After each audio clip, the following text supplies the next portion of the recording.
Alors, un mot sur ce qu'on va faire. On va passer du virtuel au réel. Le processus de paix, c'est du virtuel. Le jour où ça cessera d'être virtuel, croyez-moi, on le saura. Par contre, le réel de la situation, c'est le processus de colonisation. Ça, c'est réel. Ça fait maintenant 40 ans qu'il y a un projet et une politique et une stratégie et une réalité sur le terrain qui traduit exactement cette stratégie, mais je dis bien exactement. Israël n'existe pas encore. Notre État n'est pas encore constitué. Il ne faut surtout pas encore fixer de frontières parce qu'on n'a pas encore atteint nos frontières. Mais il nous faut encore du temps. Et le temps est extrêmement important dans la stratégie. Ça, c'est ce qu'on va voir aujourd'hui.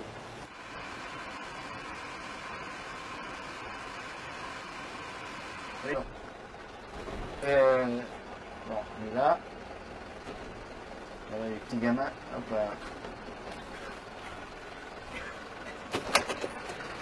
תיירים כולם. שלום. שלום. הכל בסדר? בסדר גמור. מאיפה באתם? תיירים כולם מצרפת ובלגיה. תגיד לו שלא יצלם. מה? תגיד לו שלא יצלם. עוף. לא, הוא ניתק. בסדר, הכל בסדר? לאן אתם נוסעים? לאן אתה לוקח אותם? נוסעים פה סיבוב וחוזרים. לוקח אותם לראות. אל תכניס אותם לכל מיני מקומות. בטח. יאללה, כל טוב.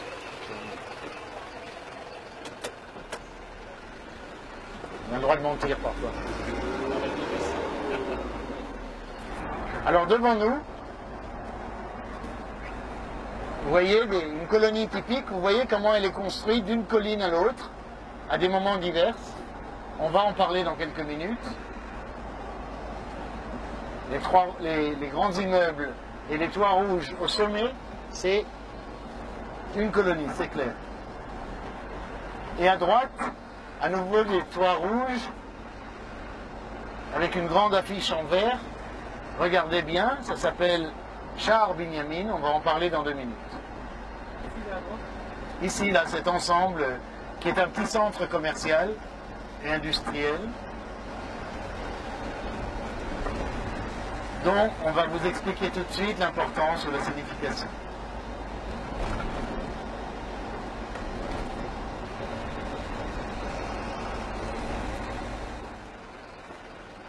Bon, on va descendre là.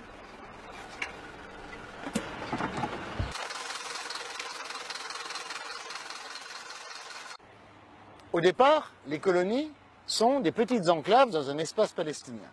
Comment faire que les Palestiniens deviennent des enclaves dans un espace israélien, même si, comme il le dit, il ne s'agit pas de rajouter des colons, on n'en a pas. Mais simplement en gérant intelligemment l'espace, en créant des routes, des points de présence qui peuvent être une zone industrielle qui ne fait pas d'industrie, une zone commerciale qui ne fait pas de commerce, une station à essence qui vend difficilement de l'essence, mais qui sont des comptoirs, des présences, des drapeaux israéliens qui marquent le terrain. Et surtout des axes, que sont les routes. Les routes, alors ceux d'entre vous, vous êtes plus de la génération des grands westerns des années 50, mais il y en a peut-être qui sont cinéphiles et qui aiment. Mais ce que jouait le rôle du chemin de fer dans la colonisation américaine. Le chemin de fer, c'était l'axe de pénétration. Petit à petit, on faisait avancer le chemin de fer vers l'ouest jusqu'à ce qu'on arrive à l'océan. Et autour du chemin de fer, le long du chemin de fer, tous les quelques kilomètres, on mettait quelque chose. Un ranch, un bar, une pompe à eau, avec un gardien. On américanisait petit à petit, on civilisait la jungle des Indiens, les sauvages, qu'on repoussait, qu'on encerclait, qu'on enclavait, on faisait des réserves.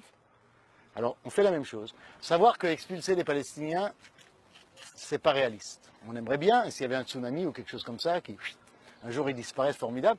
Mais enfin, il n'y a pas un plan précis d'expulsion. 48, c'était une occasion rêvée, mais elle a lieu une fois dans la vie. Si elle a lieu une seconde fois, formidable.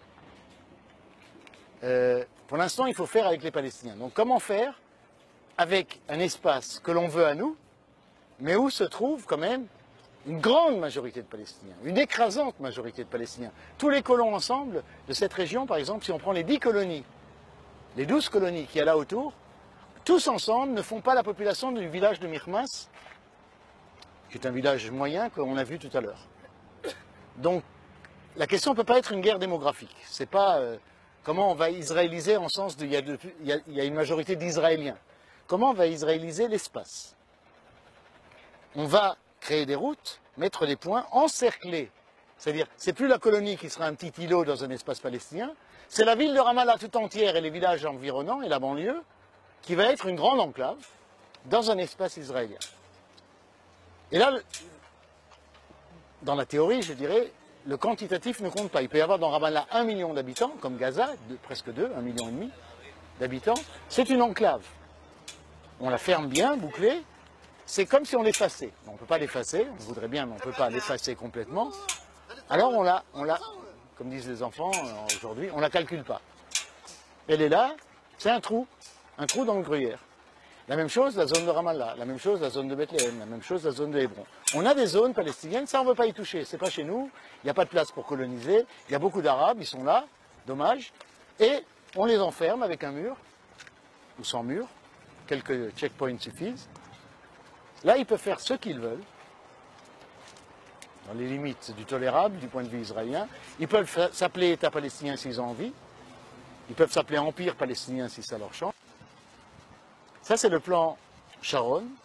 Ce n'est pas simplement un plan, c'est une politique, c'est une stratégie, c'est une réalité qui commence à la fin des années 70 et qui se poursuit en 2008.